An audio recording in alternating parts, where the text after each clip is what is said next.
L'alvéole pulmonaire. L'alvéole pulmonaire est l'unité de base de la ventilation humaine.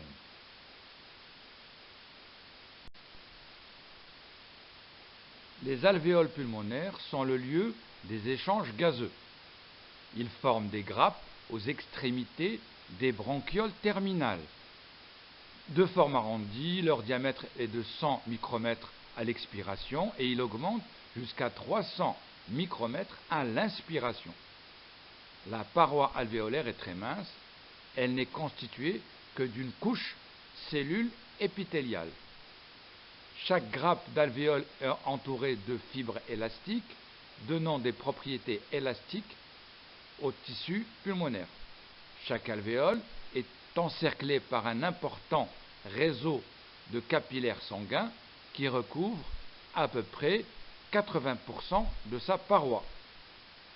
Les vaisseaux sanguins forment ainsi un feuillet pratiquement continu et en contact avec les alvéoles, ce qui permet de garantir les échanges gazeux rapides entre le sang et l'alvéole pulmonaire. Nous avons à peu près 300 à 400 millions d'alvéoles chez l'homme.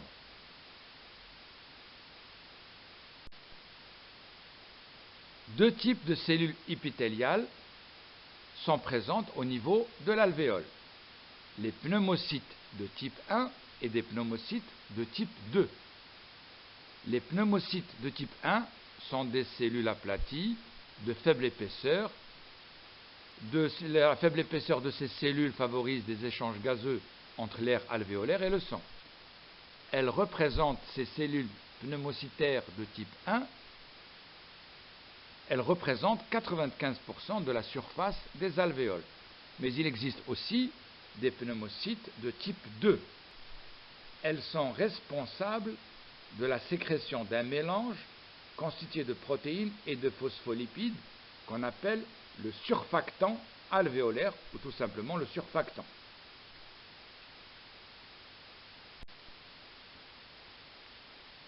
Quelques informations concernant le surfactant alvéolaire. Le surfactant alvéolaire a un rôle très important puisqu'il permet de diminuer la tension superficielle des alvéoles.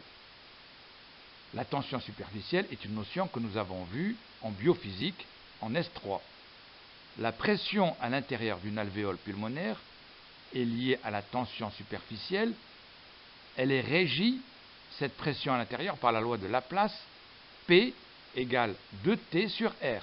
P représentant la pression, T la tension superficielle et R le rayon de l'alvéole considéré comme sphérique. Puisque les alvéoles pulmonaires communiquent entre elles et ont des diamètres variés, en absence de surfactant, les alvéoles les plus petites se videraient alors dans les plus grandes. Une question de différence de pression. Ce phénomène ne se produit pas grâce à une grande concentration de surfactants dans les petites alvéoles, égalisant ainsi les pressions dans l'ensemble des alvéoles malgré leur taille différente. Le surfactant évite ainsi l'affaissement, la collapse des alvéoles. En plus, la tension superficielle étant globalement diminuée dans l'ensemble des alvéoles grâce au surfactant, le travail nécessaire pour distendre, pour étendre, pour élargir ces alvéoles lors de chaque inspiration est donc réduit. Par ailleurs, également, il faut considérer qu'il y a des macrophages formant des cellules à poussière, ce qu'on appelle les macrophages qui digèrent des corps étrangers, des cellules du non-soi. Elles forment des cellules à poussière dans les alvéoles. Ils vont avoir en charge l'élimination des particules inférieures à 3 micromètres, non éliminables au préalable. Donc dans les surfactants, il existe également des macrophages qui vivent pour détecter des molécules, des particules du non-soi et les digérer. Au niveau de la membrane de l'épithélium alvéolaire, la mucoviscidose est une pathologie héréditaire qui touche les cellules qui tapissent différents organes. par exemple ici comme les voies respiratoires, mais également le tube digestif et aussi quelques glandes sudorales comme les glandes sudoripares et leurs sécrétions. Cette maladie également est appelée la fibrose kystique. Elle est due à une malformation ou une anomalie de la protéine CFTR qui est dans le canal chlore, qui forme le canal chlore. Donc le chlore ne traverse plus les membranes épithéliales, ce qui engendre un certain nombre de désordres et en particulier que le mucus ou le surfactant ici est moins hydraté. Donc il devient épais et visqueux, ce qui diminue l'élasticité pulmonaire, ou il augmente sa rigidité.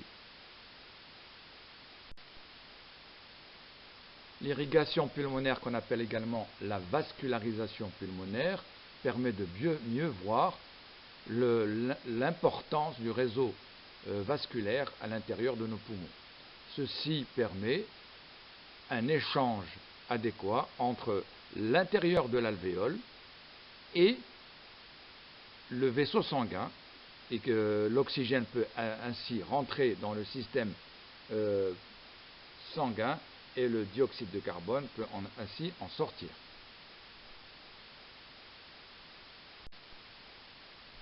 L'alvéole pulmonaire en microscopie électronique à balayage, c'est la partie sombre que vous voyez sur l'écran. Le vaisseau sanguin est visible parce qu'on peut observer les globules rouges à l'intérieur du vaisseau sanguin.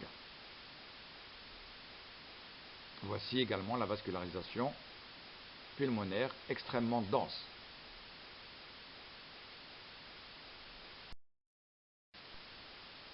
Ceci est également une microscopie électronique en cryodécapage. Cryodécapage, ça veut dire refroidir le système à l'azote liquide à moins 196 degrés Celsius, le recouvrir de métal et faire digérer les particules, faire digérer la matière organique par des enzymes. Il ne reste que la particule métallique. Et on voit ici l'enchevêtrement des alvéoles pulmonaires et leur densité en microscopie électronique à cryodécapage.